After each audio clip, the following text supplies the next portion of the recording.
Have you ever heard of Mullah Nasruddin? Perhaps you know him by another name. He is a man of many titles, you see. Hodja, Effendi, or sometimes just plain Nasruddin. He is a fascinating character, truly. One moment he might seem the village simpleton, utterly bewildered by the world. The next, he dispenses wisdom so profound it leaves scholars stroking their beards in contemplation. He is a delightful paradox, this mullah, a figure who has tickled the funny bones and sharpened the wits of people for centuries. He truly is a remarkable fellow, full of surprises. Nasruddin's tales have a rather charming habit of popping up all over the place. You might find him amusing audiences in the bustling bazaars of Turkey, or perhaps sharing a knowing wink with listeners in Persia. His stories have journeyed far. They have crossed deserts and mountains, carried along the Silk Road. They are told from the Balkans, right across to China, and even further afield. Each culture has embraced him, dressed him in their own linguistic robes, and made him one of their own. It is quite a testament to his universal appeal, don't you think? Now, where did this extraordinary man spring from? Most accounts, and there are many, point towards the heart of Anatolia. The town of Akşehir in modern-day Turkey often claims him as its most famous son. Another village, Hortu in Sivrihisar, also stakes a strong claim. These places proudly celebrate his connection to them. The historical period we are talking about is generally agreed to be the 13th century, a time of great change and upheaval. Interestingly enough, perhaps such times need figures like Nasruddin more than ever to make sense of it all with a smile. And what of his name? His actual given name? Well, like much about him, it's a little shrouded in the mists of time. Nasr ed-Din is the name most frequently cited. It is an Arabic name meaning something rather grand, like victory of the faith. Quite a title for a man often depicted riding his donkey backwards, wouldn't you say? The title Mullah or Hodja signifies a teacher or a learned man. Though, as we shall see, Nasruddin's teaching methods were, shall we say, wonderfully unconventional. He taught through laughter and often through appearing the fool himself. The truth about Mullah Nasruddin, the historical person, is wonderfully elusive. It's like trying to catch smoke with your bare hands. Was he a single, identifiable individual who lived and breathed in 13th century Anatolia? Or is he perhaps a magnificent tapestry woven from the threads of many wise jesters and local characters? Scholars have debated this for ages, and the jury, it seems, is still out deliberating. This very ambiguity, however, might be part of his enduring charm. He can be whoever we need him to be, in whatever story he appears, a truly adaptable hero of folklore. Trying to pin down precise biographical details for Nasruddin is a task fraught with delightful difficulty. The legends surrounding him are so vibrant, so numerous, that they cast a very large shadow indeed. This shadow often obscures the man himself, if there was just one. Did he truly have a wife who exasperated him with her logic? Did he really engage in those witty, often absurd dialogues with potentates like Tamerlane? These stories are compelling, certainly, but their historical veracity is often secondary to the wisdom or the humour they convey. The tale is king, as it were. Some academics lean towards the theory that Nasruddin was indeed a real person. They point to early manuscripts and local traditions in places like Akşehir. These sources suggest a historical figure whose life became the seed for countless anecdotes. Others, however, view him as an entirely folkloric creation, a composite character perhaps embodying a certain type of Sufi wisdom or popular satirical spirit. This latter view suggests he is more of an archetype than an individual. A kind of everyman philosopher sprung from the collective imagination of the people. Regardless of his precise origins, the persona of Nasruddin proved irresistible. His unique blend of apparent foolishness and profound insight was a recipe for instant appeal. Cultures across the Near East, Central Asia and beyond readily adopted him. They found his character a perfect vehicle for their own social commentary, their own moral lessons, and of course their own jokes. He became a shared cultural property, a testament to the universality of his quirky wisdom. He is a sort of blank canvas onto which many truths can be painted, often with a very broad comedic brush. One might wonder, how did tales of this seemingly ordinary or extraordinary man begin their grand journey? How did they travel from a small Anatolian town to capture hearts across continents? It wasn't through grand pronouncements or royal decrees, oh no. Nasruddin's fame spread in a much more organic, human way. It began with whispers, with chuckles shared in marketplaces, with stories told around flickering fires. His popularity bubbled up from the grassroots, carried on the breath of storytellers and travelers. It was a truly democratic rise to stardom, if you will. The power of oral tradition cannot be overstated in Nasruddin's story. In an age before printing presses became widespread, stories were precious commodities. They were entertainment, education, and social commentary all rolled into one. Skilled storytellers would recount Nasruddin's adventures in bustling coffee houses and serene caravanserai. Merchants and pilgrims traversing the famed Silk Road would carry these tales with them like valuable spices. Each retelling might add a new nuance, a local flavor, keeping the stories fresh and relevant as they spread far and wide. It was a living, breathing form of communication. Eventually, these ephemeral spoken words found their way onto parchment and paper. Early collections of Nasruddin's anecdotes began to appear, perhaps centuries after his supposed lifetime. Scribes and scholars, recognizing the value and appeal of these tales, started to write them down. This was a crucial step in preserving them for posterity. These manuscripts, though sometimes varying in content, helped to crystallize the character of Nasruddin. They provided a more permanent record of his wit and wisdom, ensuring his voice would not be lost to the winds of time. These were the first books of Nasruddin, in a sense. What truly fueled Nasruddin's enduring popularity was the remarkable adaptability of his stories. They possessed a simple core, a kernel of relatable human experience that could be understood by anyone. This made them easy to translate into different languages, from Turkish and Persian to Arabic, Greek, and beyond. Furthermore, the scenarios were often so universal, dealing with a stubborn donkey, outwitting a pompous official, or pondering life's absurdities. These are things people everywhere could appreciate. Local storytellers could easily tweak the details to fit their own cultural context, making Nasruddin feel like a familiar neighbor. The most captivating aspect of Mullah Nasruddin, the thing that truly makes him stand out, is his persona as the wise fool. It is a classic archetype, of course, but Nasruddin wears it with particular aplomb. He often appears utterly clueless, bumbling his way through situations. He might misunderstand instructions hilariously or make pronouncements that seem, on the surface, completely nonsensical. Yet, just when you are about to dismiss him as a simpleton, his words or actions reveal a startlingly profound insight.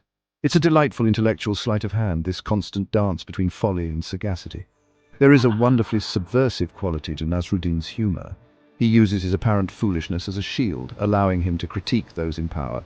He pokes fun at hypocrisy, challenges rigid dogma, and questions unquestioned societal norms. All this he does with a twinkle in his eye. Because he plays the fool, authorities often underestimate him, or find it difficult to take offense. This allows him to deliver sharp social commentary without facing severe repercussions. He is the jester who speaks truth to power, a role both dangerous and vital in any society. No portrayal of Nasruddin would be complete without mentioning his trusty donkey. This humble creature is his constant companion in so many tales. Sometimes the donkey is the source of his frustration, stubborn and uncooperative. At other times it is the recipient of Nasruddin's rather peculiar logic. The donkey often serves as a comic foil, or even a symbol in itself. The image of Nasruddin riding his donkey backwards is iconic. It perfectly encapsulates his contrary nature, his tendency to see the world from a delightfully different perspective than everyone else. The enduring appeal of Nasruddin's stories also lies in their sheer simplicity and brevity. They are not epic poems or complex philosophical treatises. They are short, punchy anecdotes, often culminating in a witty punchline or a thought-provoking paradox. This makes them incredibly easy to remember and to retell. You don't need to be a scholar to appreciate Nasruddin. His humor is accessible, his wisdom often delivered in a single memorable sentence. This conciseness has been key to their survival and their widespread dissemination across generations. Section 5, Cherished Chronicles. Nasruddin's Most Famous Tales, Part 1. Let us delve into some of these famous tales, shall we? Consider the one where Nasruddin loses his donkey. He searches high and low, wailing and lamenting his loss quite dramatically. Yet all the while he is also heard muttering thanks to God. A puzzled neighbor asks him, "Mullah, you've lost your donkey. Why are you thanking God?" Nasruddin, with perfect composure, replies, "I'm thanking God that I was not riding it at the time, otherwise I would be lost too." It's a classic Nasruddin response, isn't it? So simple, yet so brilliantly absurd. The beauty of this story, like so many others, is its open-endedness. What is Nasruddin really saying here? Is he cleverly avoiding further, more pointed questions about his carelessness, or is he offering a subtle commentary on perspective? Perhaps he's demonstrating a peculiar kind of optimism, finding a silver lining in a rather inconvenient cloud. Some might see it as a gentle ribbing of those who offer pious platitudes in the face of genuine misfortune. The tale invites you to ponder, to smile, and to perhaps see your own troubles in a slightly different light. Then there is the renowned story of Nasruddin searching for his lost key. A friend finds him on his hands and knees under a streetlight, diligently scouring the ground. "Mullah, what are you doing?" asks the friend. "I've lost my key," replies Nasruddin. The friend kindly offers to help and joins the search. After some time with no success, the friend asks, "Are you sure you lost it here, Mullah?" Nasruddin casually gestures down the dark street and says, "Oh, no, I lost it over there in my house, but the light is much better here." This anecdote is a wonderfully humorous illustration of a very human foible. How often do we look for solutions not where the problem actually lies, but where it is easiest or most convenient to search? We might stick to familiar methods, even if they are ineffective. Or we might focus on the symptoms rather than the root cause, simply because the symptoms are more visible. Nasruddin's seemingly idiotic action holds up a mirror to our own sometimes illogical behaviors. It's a gentle nudge wrapped in laughter, encouraging us to think a little more critically about our problem-solving approaches. Section 6. More Pearls of Wit. Nasruddin's Enduring Anecdotes, Part 2. Another gem from Nasruddin's vast collection is the one concerning his sermon. One day Nasruddin climbs into the pulpit to address the congregation. He looks out at their expectant faces and asks, "Oh people, do you know what I'm about to tell you?" The congregation, perhaps a little surprised, replies in unison, "No, Mullah, we do not know." Nasruddin then declares, "Well, if you do not even know what I'm going to talk about, then there is no point in my speaking to you." And with that, he descends from the pulpit and leaves, leaving everyone rather bewildered. The following week, the determined Mullah ascends the pulpit once more. He poses the same question. "Oh people, do you know what I'm about to tell you?" This time the congregation, having learned their lesson from the previous week, all shout, "Yes, Mullah, we know." Nasruddin smiles benignly and says, "Excellent! Since you already know, there is no need for me to repeat it." And again, he leaves. The third week, the now thoroughly perplexed congregation devises a plan. When Nasruddin asks his question, half of them reply, "Yes," and the other half reply, "No." Nasruddin beams and says, "Wonderful. Then let those who know tell those who do not know." This series of encounters is not just a simple joke about a tricky speaker. It cleverly explores the dynamics of communication. It touches upon the responsibility of the audience to be engaged and prepared. It also questions the purpose of a speaker who doesn't consider the audience's prior knowledge or expectations. Nasruddin, in his own inimitable way, forces everyone to think about what it means to impart knowledge and what it means to receive it. He highlights the interactive nature of true learning and discourse. All three are seemingly frustrating yet undeniably witty exchange. Consider also the tale where Nasruddin is caught by a neighbour while up a tree, stuffing dates into his mouth and pockets. The neighbour accuses him, "Mullah, what are you doing in my date tree? Stealing my dates?" Nasruddin, looking down with an air of perfect innocence, replies, "Stealing, my dear friend, you misunderstand completely. I was merely taking a stroll when a strong gust of wind blew me up into this tree." The neighbour, unconvinced, retorts, "All right, perhaps. But how did all those dates get into your mouth and pockets?" Nasruddin blinks. "Ah," he says, "that was another, even stronger gust of wind." Section 7. Nasruddin Today, a timeless figure in a modern world. So, how does our friend Mullah Nasruddin fare in the hustle and bustle of the 21st century? Remarkably well, I must say. He is far from being a dusty relic of the past. His spirit is very much alive, his stories still shared and chuckled over across the globe. He continues to be a beloved figure in the folklore of many nations, particularly in Turkey and the wider Middle East, Central Asia and the Balkans. His tales are passed down from grandparents to grandchildren, ensuring his unique brand of wisdom and humor endures through the generations. He remains a household name for millions. You will find tangible celebrations of Nasruddin too, not just his stories whispered on the wind.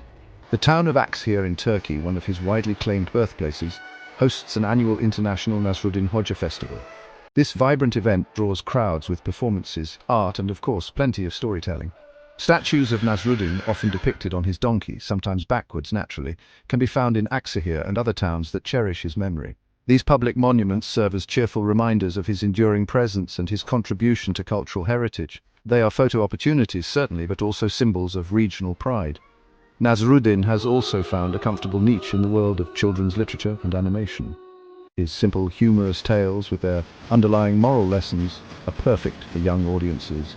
They offer a gentle introduction to concepts of logic, ethics, and critical thinking, all wrapped in an entertaining package. Many beautifully illustrated books and animated series bring his adventures to life for a new generation. In this way, Nasruddin continues his role as a teacher, albeit one who uses laughter as his primary pedagogical tool. He makes learning fun, which is no small feat. And what of the digital age? Has Nasruddin embraced the internet? Well, not personally, of course, but His stories certainly have. Websites, blogs, and social media platforms are brimming with his anecdotes.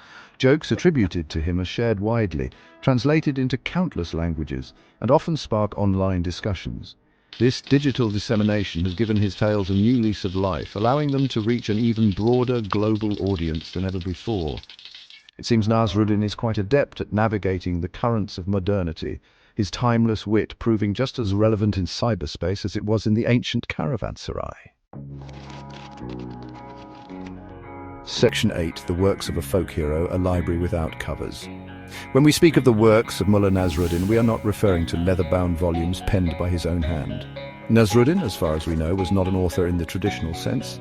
He did not sit down at a desk and meticulously craft his narratives for publication. Instead, his works constitute a vast and ever-expanding corpus of oral tales, jokes, and philosophical quips that have been attributed to him over many centuries. It is a library without covers.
Is a testament to how deeply ingrained his persona is in the cultural consciousness.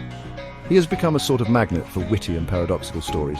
This means his legacy is not just something to be preserved, but something that continues to grow and interact with contemporary life, a truly dynamic literary phenomenon. Section 9. The Unfading Smile, Nasruddin's lasting gift to humanity. Why is it, do you suppose, that Mullah Nasruddin continues to charm and captivate us, centuries after his tales first began to circulate? The answer, I believe, lies in the timelessness of his themes. He grapples with the very essence of human nature, our follies, our pretensions, our occasional flashes of brilliance. He pokes fun at societal absurdities, questions authority, and invites us to ponder the search for meaning in a sometimes bewildering world. These are concerns that resonate just as deeply today as they did in the 13th century. His relevance, it seems, is perennial.